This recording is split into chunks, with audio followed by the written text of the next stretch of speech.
എന്താ നമ്മളെക്കൊണ്ട് എന്താണോ പറ്റുന്നത്, പറ്റുമോ ഇല്ലയോ എന്ന് നമ്മൾ ആദ്യം ചെക്ക് ചെയ്യണം. അങ്ങനെ ഞാൻ ദോഹ ഡ്രൈവിംഗ് സ്കൂളിൽ പോയി. അവിടെ പോയപ്പോൾ ഒരു ഫിലിപ്പീനി ലേഡി, ഞാൻ അവളോട് കാര്യങ്ങൾ സംസാരിച്ചപ്പോൾ പറഞ്ഞ് ഗെറ്റ് ഔട്ട് എന്ന് പറഞ്ഞു. എന്താ പ്രശ്നം ചോദിച്ചു. നിൻ്റെ ഹൈറ്റിനൊന്നും അതെടുക്കാൻ പറ്റില്ല എന്ന് പറഞ്ഞു. പറഞ്ഞു എന്തുകൊണ്ട് പറ്റില്ല, എനിക്കൊന്ന് ട്രൈ ചെയ്യണം, എന്നെക്കൂടെ പറ്റുമോ നോക്കുന്നതാണ്.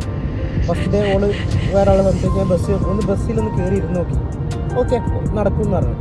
ഓക്കെ കുഴപ്പമില്ല, എല്ലാം നമുക്ക് പറ്റുന്ന രീതിയിൽ തന്നെ ഉള്ളത്.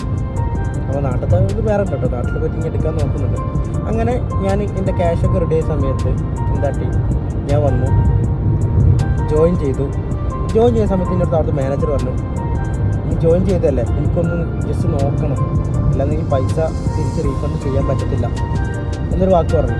ഓക്കെ വൈ നോട്ട്, കൊണ്ട് പറ്റില്ല എന്ന് ഞാൻ ചോദിച്ചു. നേരെ പോയി ട്രെയിലർ പോയി.